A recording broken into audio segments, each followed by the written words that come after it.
So hello guys, welcome back to the channel. तो आज हम एक्सप्लेन करेंगे मूवी नो स्मॉल अफेयर को, जो कि 1984 में रिलीज हुई थी। कहानी की शुरुआत होती है एक 16 साल के फोटोग्राफर चार्ल्स से। चार्ल्स को फोटोग्राफी करना बहुत अच्छा लगता है, लेकिन उसे लोगों की फोटोग्राफी करना बिल्कुल भी अच्छा नहीं लगता।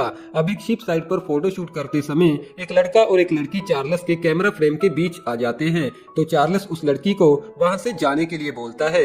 आगे चार्ल्स हमें बताता है कि उसका सपना है कि वो मिलान जाकर एक बड़ा फोटोग्राफर बने, जिसके लिए उसे $8,642 चाहिए थे और वो जिसके लिए पूरी मेहनत करता है। वापस घर आने के बाद चार्ल्स की मुलाकात उसकी मॉम के नए बॉयफ्रेंड केन से होती है। यहाँ पर चार्ल्स केन से थोड़ा बदतमीजी से पेश आता है, जो चार्ल्स की मॉम को बिल्कुल भी अच्छा नहीं लगता। तो चार्ल्स की मॉम उसे समझाती है कि तुम्हें मेहमानों के साथ अच्छे से पेश आना चाहिए। ये सुबह का टाइम था, तो चार्ल्स अपनी मॉम से कहता है कि मैं स्कूल के लिए लेट हो रहा हूँ। तो चार्ल्स की मॉम चार्ल्स से कहती है कि मैं चाहती हूँ कि आज तुम स्कूल से जल्दी घर वापस आ जाओ, क्योंकि तुम्हारा भाई लियो अपनी फियोन्से के साथ घर आने वाला है। चार्ल्स जवाब देते हुए कहता है, लेकिन हम लियो की फियोन्से को पहले ही मिल चुके हैं। तो चार्ल्स की मॉम कहती है, हाँ ये उसकी नई फियोन्से है। अब दोपहर को मॉम और अंकल केन के साथ ब्रेकफास्ट करते समय चार्ल्स अपनी फोटोग्राफी में काफी ज्यादा बिजी हो जाता है। तो उसकी मॉम उसे समझाती है कि तुम्हें ये फोटोग्राफी वगैरह छोड़कर नॉर्मल बच्चों की तरह बिहेव करना चाहिए।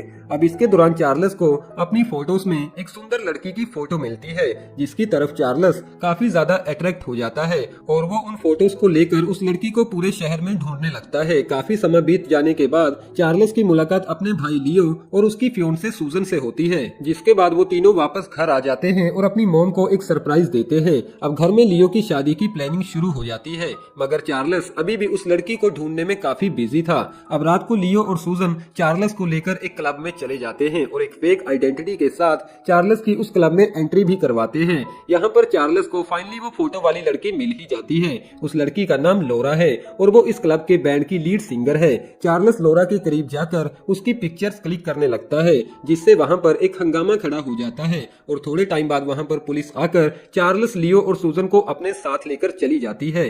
अगली सुबह चार्ल्स की मॉम और अंकल केन चार्ल्स को समझाते हैं कि तुम्हें अपनी हरकतों को सुधारना होगा। चार्ल्स अभी भी उनकी बातों को मानने के लिए तैयार नहीं था और वो लोरा की पिक्चर्स लेकर उस क्लब के अंदर चला जाता है और एक कोने में छिप जाता है। यहाँ पर लोरा और उसके गिटारमेट से पता चलता है कि लोरा का गिटारमेट ये बैंड छोड़कर जा रहा है, जिसके कारण शायद लोरा को भी उसका ये काम छोड़ना पड़ेगा। तभी लोरा वहाँ पर चार्ल्स को देखती है। लोरा चार्ल्स से कहती है कि अगर क्लब के मैनेजर जैक ने तुम्हें देख लिया तो वो तुम्हें छोड़ेगा नहीं। तो चार्ल्स कहता अब जैक को देखकर चार्ल्स वहीं पर छिप जाता है।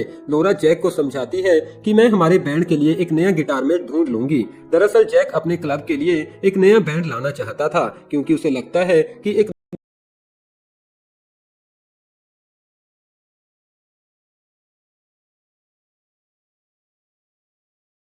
लोरा का पीछा करते हुए एक पब्लिक एक्वेरियम में आ पहुंचता है।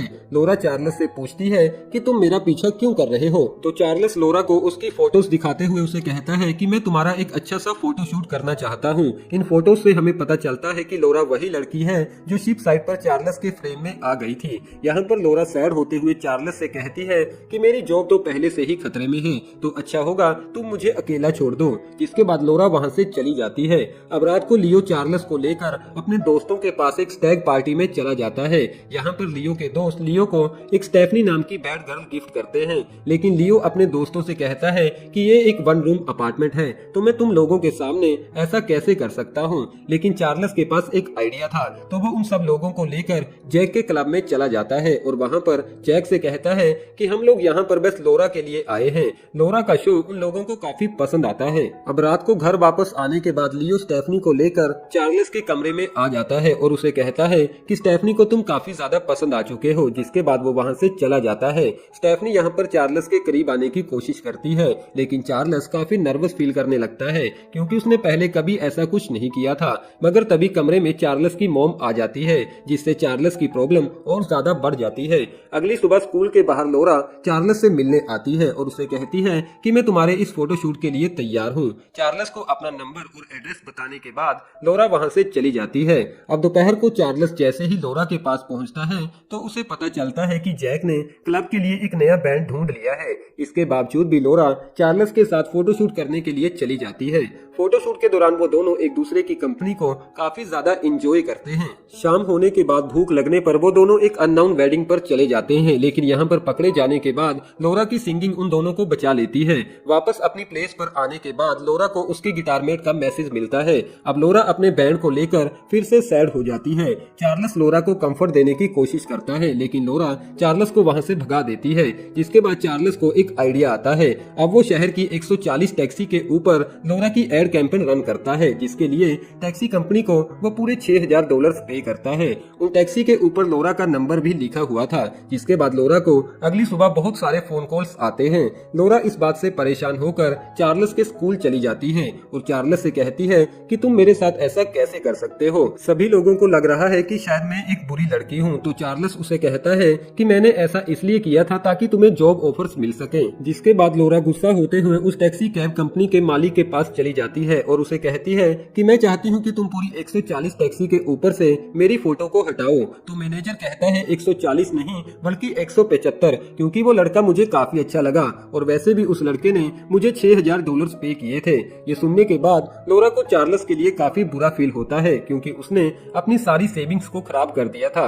जिसके बाद वो हर जगह चार्ल्स को ढूंढने लगती है, लेकिन चार्ल्स के ना मिलने पर वो वापस अपने घर चली जाती है। तभी उसके पास जैक आता है और उसे कहता है कि पूरा शहर तुम्हारे गाने को सुनना चाहता है, तो मैं चाहता हूँ कि तुम वापस मेरे क्लब में आ जाओ। लोरा जैक की बात को मानकर वापस क्लब में आ जाती है और शो खत्म होने के बाद चार्ल्स से मिलने उसके घर चली जाती है, लेकिन चार्ल्स अपने घर पर नहीं था। तो वो चार्ल्स के लिए लियो के पास अपना एक लेटर छोड़ती है। अब लियो और सूजन को चार्ल्स एक सड़क पर बेहोश पड़ा मिलता है। अगली सुबह लियो की शादी थी, मगर चार्ल्स अभी भी काफी परेशान था। तो लियो चार्ल्स को लोरा का लेटर देता है। जिसके बाद चार्ल्स खुश होते हुए वहाँ से सीधा लोरा के पास चला जाता है। लोरा चार्ल्स को थैंक्स बोलते हुए कहती है कि तुम्हारी वजह से मुझे मेरी जॉब वापस मिल गई, लेकिन साथ ही वो चार्ल्स को बताती है कि मैं कल LA जा रही हूँ, क्योंकि क्लब में आए एक आदमी ने मुझे एक ऑफर दिया है कि वो मुझे एक बड़ा सिंगिंग स्टार बनाएगा। तो चार्ल्स उसे कहता है लेकिन इसके बाद मेरा क्या होगा। तो लोरा जवाब देती है हम लोग हमेशा दोस्त रहेंगे। चार्ल्स कहता है लेकिन तुमने तो लेटर में लिखा था कि तुम मुझसे प्यार करती हो। ये सुनने के बाद लोरा चार्ल्स को समझाने की कोशिश करती है, लेकिन चार्ल्स काफी गुस्सा होने लगता है। तो लोरा वहाँ पर रोने लगती है। अब चार्ल्स लोरा को कंफर्ट देते हुए उसके करीब आने लगता है और उन दोनों के बीच एक रोमांटिक सीन भी क्रिएट होता है। अब अगली सुबह चार्ल्स एयरपोर्ट पर लोरा को एक गुड बाय किस करता है और वहाँ से वापस आते समय चार्ल्स सोचता है कि शायद लोरा जितना प्यार वो किसी और को नहीं कर पाएगा, मगर तभी उसकी नजर अपनी एक क्लासमेट पर पड़ती है, जहाँ पर हमारी ये मूवी खत्म हो जाती है।